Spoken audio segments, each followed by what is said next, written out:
जय माता दी। आप सभी को महाअष्टमी की हार्दिक शुभकामनाएं। माँ महागौरी आप सभी के व्रत, उपवास, पूजा पाठ स्वीकार करें और आप सभी की मनोकामनाएं पूर्ण करें।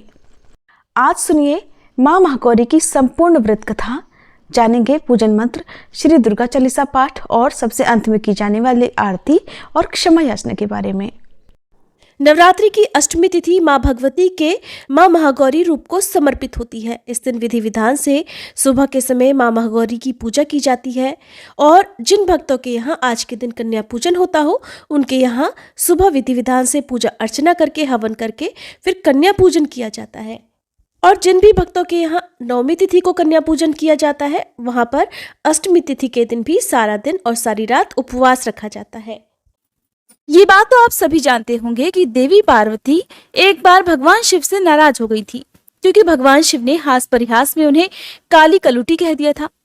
और उसके बाद देवी पार्वती ने बहुत कठिन तपस्या की और उन्होंने ये कठिन तपस्या श्री ब्रह्मा जी से वरदान पाने के लिए की थी।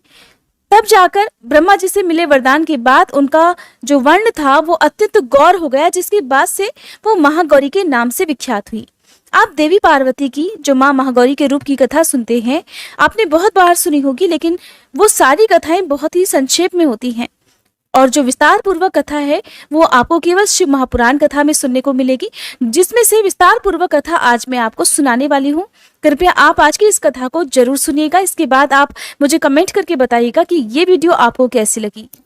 पौराणिक कथा के अनुसार शुंभ और निशुंभ नाम के दो दैत्य उत्पन्न हुए। वे परस्पर भाई थे।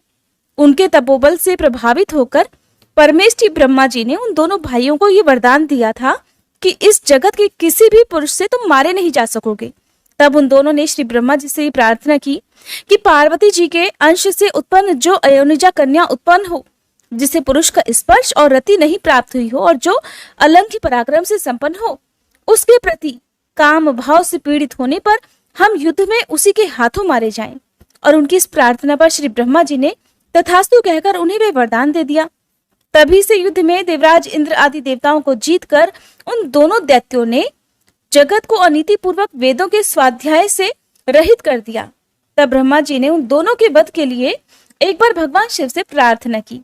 ब्रह्मा जी कहने लगे, हे प्रभु, हे भोलेनाथ, आप एकांत में देवी की निंदा करके जैसे भी हो सके उन्हें क्रोध दिलाइए और उनके रूप रंग की निंदा से उत्पन्न हुई काम भाव से रहित कुमारी स्वरूपा शक्ति को निशुंभ और शुंभ के वध के लिए देवताओं को अर्पित कीजिए।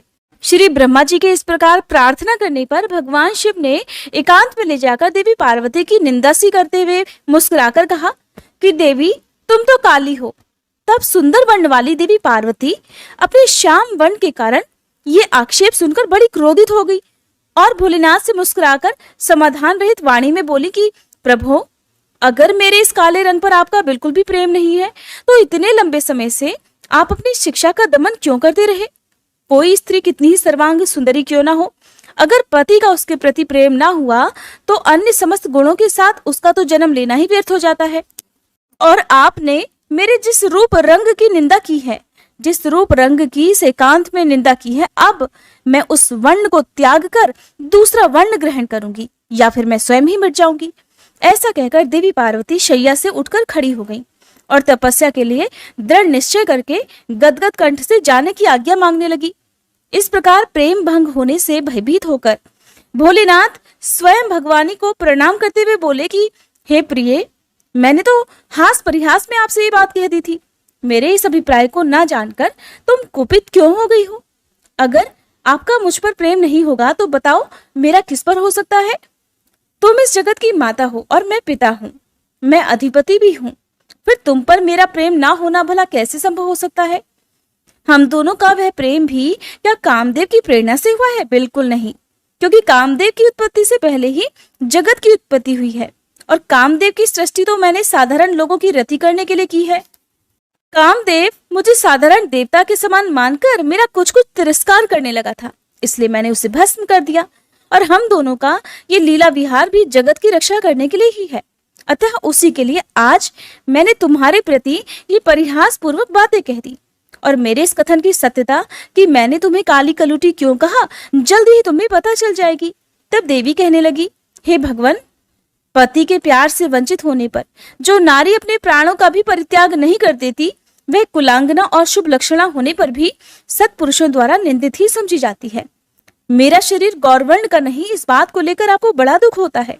नहीं तो क्रीड़ा में या परिहास में भी आप मुझे इस प्रकार काली कलूटी क्यों कहते? मेरा कालापन आपको प्रिय नहीं है और इसलिए अब यह सत्पुरुषों द्वारा भी निंदित है। अब तपस्या द्वारा इसका त्याग किए बिना मैं यहाँ रह ही नहीं सकती। देवी को क्रोधित हुआ देखकर भगवान शिव बोले, देवी, अगर अपनी शांता को लेकर तुम्हें इस प्रकार दुख हो रहा है तो इसके लिए तुम्हें तपस्या करने की भला क्या आवश्यकता है? तुम मेरी या अपनी इच्छा मात्र से दूसरे वर्ण की हो जाओ। तो देवी कहने लगी, प्रभु, मैं आपसे अपने रंग का परिवर्तन नहीं चाहती और खुद भी इसे बदलने का संकल्प नहीं ले सकती। अब तो तपस्या द्वारा श्री ब्रह्मा जी की आराधना करके ही मैं शीघ्र गौरी हो जाऊंगी। अब भगवान शिव देवी को समझाते हुए कहने लगे, महादेवी, पूर्व काल में मेरी ही कृपा से तो ब्रह्मा जी को भी ब्रह्म पद की प्राप्ति हुई थी, इसलिए तपस्या द्वारा तुम उन्हें बुलाकर फिर क्या करोगी? तो देवी कहने लगी, भोलेनाथ, इसमें संदेह नहीं कि ब्रह्मादि समस्त देवताओं को आपसे ही उत्तम पदों की प्राप्ति हुई है। फिर भी आपकी आज्ञा पाकर अब मैं तपस्या द्वारा ब्रह्मा जी की आराधना करके ही अपनी मनवांचित इच्छा पूर्ण करना चाहती हूँ। देवी के ऐसा कहने पर भगवान शिव मुस्कुराते हुए से मौन हो गए। देवताओं का कार्य सिद्ध करने की इच्छा से ही उन्होंने देवी को रोकने के लिए बिल्कुल हठ भी नहीं किया।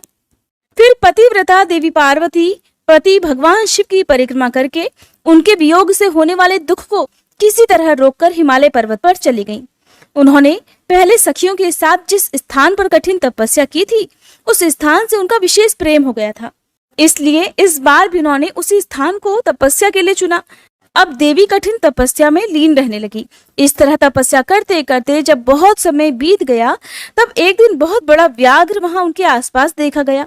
आया तो वह देवी को खाने के लिए था, लेकिन देवी पार्वती के नजदीक आते ही उस दुरात्मा का शरीर स्थिर हो गया। वह जड़ हो गया, एक जगह पर खड़ा रह गया, हिल डुल भी नहीं सका। देवी पार्वती ने भी देखा कि एक भूखा व्याघ्र उन्हें खाने की इच्छा से उनके सामने खड़ा हुआ है, लेकिन ये सब देखकर भी देवी बिल्कुल विचलित नहीं हुई, बल्कि वह पहले की तरह ही तपस्या में लीन रह गई। उधर उस व्याघ्र के सारे अंग अकड़ गए और भूख से वह अत्यंत पीड़ित हो रहा था। ये सोचकर कि यही मेरा भोजन है, वो लगातार देवी की तरफ ही देख रहा था। देवी के सामने खड़ा खड़ा वह व्याघ्र उनकी उपासना सी करने लगा।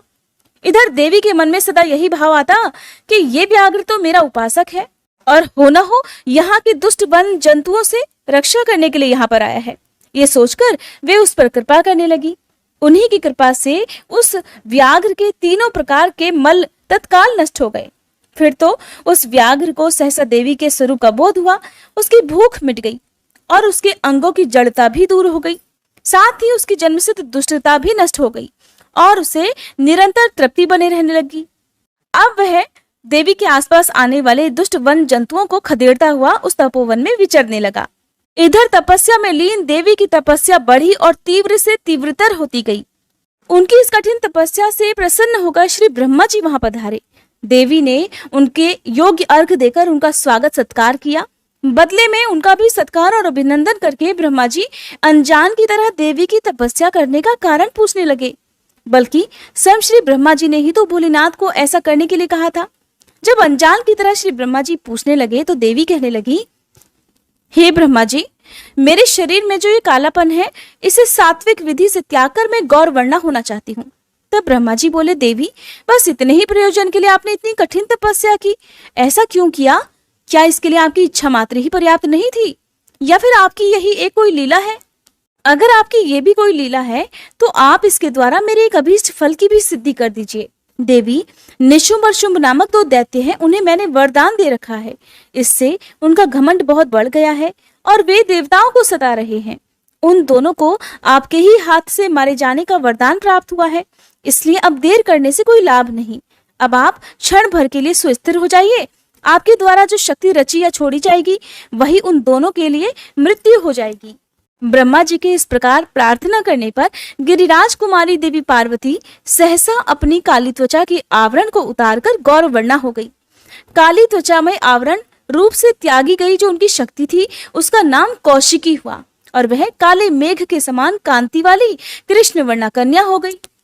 देवी की वह मायामयी शक्ति ही योग निद्रा और वैष्णवी कहलाती है। उनकी 8 बड़ी बड़ी भुजाएं थी, जिसमें उन्होंने शंख, चक्र और त्रिशूल आदि आयुध धारण कर रखे थे।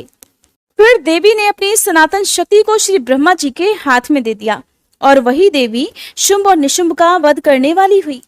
तब ब्रह्मा जी ने देवी को सवारी के लिए एक प्रबल सिंह प्रदान किया, जो कि उनके साथ ही आया था। उस देवी के रहने के लिए श्री ब्रह्मा जी ने विंध्यगिरि पर वास स्थान दिया और वहां नाना प्रकार के उपचारों से उनकी पूजा की।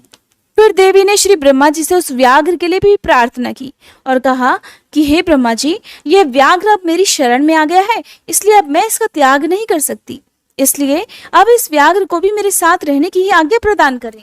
अब देवी गौर वर्ण धारण करके अपने पति के पास अर्थात कैलाश पर्वत की ओर वापस चल दी। भोलेनाथ के पास पहुंचकर देवी ने उनसे कहा कि देव, यह व्याघ्र मैं आपके लिए भेंट लाई हूँ, आप इसे देखिए। इसके समान मेरा उपासक दूसरा कोई नहीं और इसने दुष्ट जंतुओं के समूह से तपोवन में मेरी रक्षा की थी और ये तो मेरा अनन्य भक्त है। और जरा देखिए तो, मेरी प्रसन्नता के लिए ये अपना देश छोड़कर भी यहाँ आ गया है। महेश्वर, अगर आपको मेरे आने से यहाँ प्रसन्नता हुई है और अगर आप मुझसे अत्यंत प्रेम करते हैं, तो मैं चाहती हूँ कि ये व्याघ्र नंदी की आज्ञा से मेरे अंतःपुर के द्वार पर अन्य रक्षकों के साथ रहकर उन्हीं के चिन्ह धारण करके सदा स्थिर रहे। जब भगवान शिव ने कहा कि देवी, मैं अत्यंत प्रसन्न हूँ, फिर तो ऐसा कहते ही वह व्याघ्र उसी क्षण लचकती हुई स्वर्ण जटित बेत की छड़ी, रत्नों से जटित विचित्र कवच, सर्प की सी आकृति वाली छुरी और रक्षकोचित वेश धारण करके गणाध्यक्ष के पद पर प्रतिष्ठित दिखाई दिया। उसने उमा सहित महादेव और नंदी को भी आनंदित किया था, इसलिए वह व्याघ्र सोम नंदी नाम से विख्यात हुआ। जय माता दी। ये थी माँ महागौरी की विस्तार पूर्वक कथा। आइए अब जानते हैं माँ महागौरी के विशेष पूजन मंत्रों और आरती के बारे में। माँ महागौरी का पूजा मंत्र। ओम देवी महागौर्ये नमः। प्रार्थना। श्वेते वृषे समारूढ़ा श्वेतांबर धरा शुचिः महागौरी शुभम दद्यान महादेव प्रमोददा। स्तुति मंत्र। या देवी सर्वभूतेषु माँ महागौरी रूपेण संस्थिता नमस्तस्यै नमस्तस्यै नमस्तस्यै नमो नमः। श्री दुर्गा चालीसा।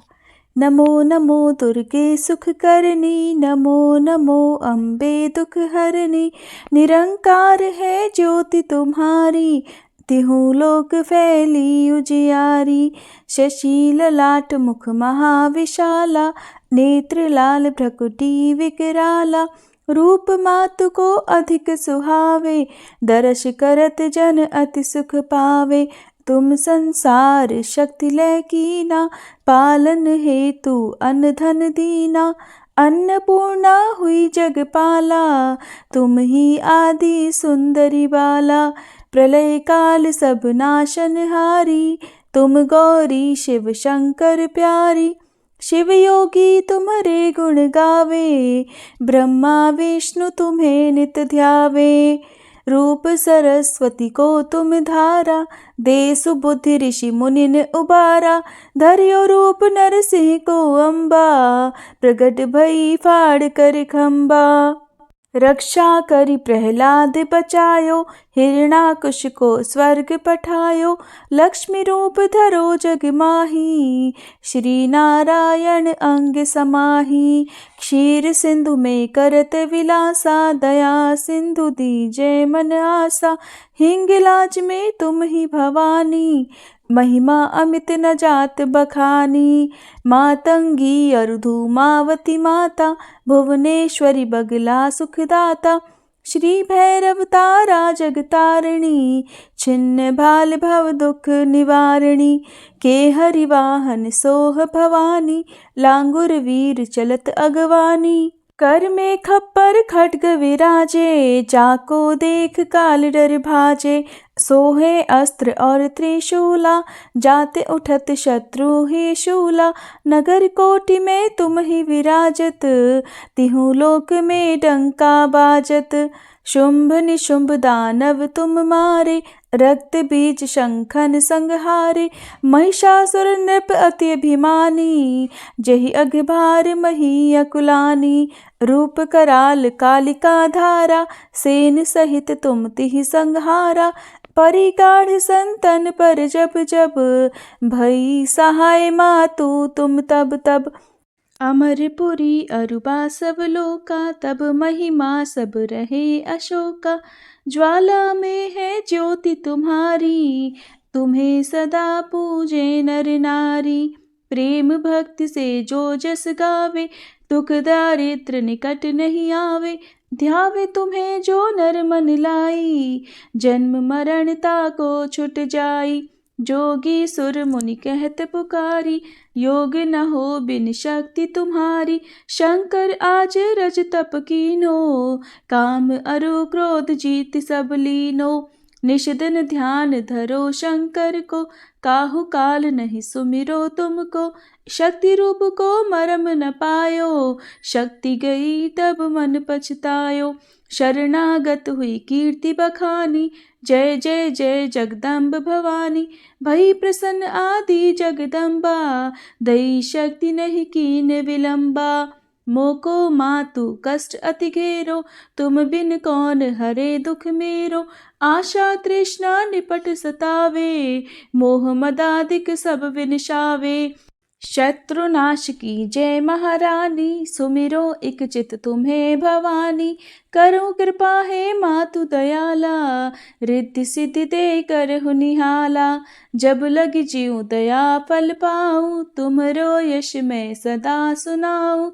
दुर्गा चालीसा जो कोई गावे सब सुख भोग परम पद पावे। श्री दुर्गा चालीसा समाप्त। माँ की आरती। ओम जय जय महागौरी मैया जय जय महागौरी। निश दिन ध्यावत तुमको हरि ब्रह्मा शिव जी। जय जय महागौरी। डमरु त्रिशूल धारणी पापों का नाश करे। वृषभ वाहन पर विराजे माँ कल्याण करे। ओम जय जय महागौरी। श्वेत वस्त्र माता का छवि है मन भावन। सच्चे मन से पुकारो मैया देगी दर्शन। ओम जय जय महागौरी। गौर वर्ण मैया का साधक रहे प्रसन्न। श्रद्धा पुष्प चढ़ाओ पावन कर दो मन। ओम जय जय महागौरी। अष्टमी नवरात्र में पूजा माँ की करो। माँ विपदा है मिटाती माँ का ध्यान धरो। ओम जय जय महागौरी। अवतार लियो दक्ष के घर में लीला निराली की। शिव बैरागी खोए मोहिनी थी डाली। ओम जय जय महागौरी। शरणागत की रक्षक माता भवानी तुम। सुन लो माता अर्जी आए द्वार तुम्हारे हम। ओम जय जय महागौरी। मंदिर में माँ तेरे सदा ही सुख बरसे। अन्न धन सब माँ पावे अपूर्ण नर न रहे। ओम जय जय महागौरी। माँ महागौरी की आरती जो जन नित गावे। भव सिंधु से तरे वो दुख सब मिट जावे। ओम जय जय महागौरी। ओम जय जय महागौरी। मैया जय जय महागौरी। निश दिन ध्यावत तुमको हरि ब्रह्मा शिव जी। ओम जय जय महागौरी। मैया जय जय महागौरी। क्षमा याचना। हे परमेश्वरी, मेरे द्वारा रात दिन सहस्त्रों अपराध होते रहते हैं। अपनी भक्त समझकर मेरे उन अपराधों को आप कृपापूर्वक क्षमा करो। हे परमेश्वरी, मैं आवाहन करना नहीं जानती, विसर्जन करना नहीं जानती तथा पूजा करने का ढंग भी नहीं जानती। क्षमा करो। हे देवी, हे सुरेश्वरी, मैंने जो मंत्रहीन, क्रियाहीन और भक्तिहीन पूजन किया है वह सब आपकी कृपा से पूर्ण हो। सैकड़ों अपराध करके भी जो आपकी शरण में जय जगदम्बे कहकर पुकारता है उसे वह गति प्राप्त होती है जो ब्रह्मादि देवताओं के लिए भी सुलभ नहीं है। हे जगदम्बिके, मैं अपराधी हूँ किंतु आपकी शरण में आई हूँ। इस समय दया की पात्र हूँ, आप जैसा चाहे वैसा करो। देवी परमेश्वरी, अज्ञान से, भूल से अथवा बुद्धि भ्रम होने के कारण मैंने जो कुछ भी कमियां अधिक कर दिया हो वह सब क्षमा करो और प्रसन्न हो। हे सच्चिदानंद स्वरूपी परमेश्वरी, हे जगन्माता कामेश्वरी, आप प्रेम पूर्वक मेरी यह पूजा स्वीकार करो और मुझ पर प्रसन्न रहो। देवी सुरेश्वरी, आप गोपनीय से भी गोपनीय वस्तुओं की रक्षा करने वाली हो। मेरी पूजा को ग्रहण करो और आपकी कृपा से मुझे सिद्धि की प्राप्ति हो। उम्मीद है आज की ये वीडियो आपको पसंद आई होगी।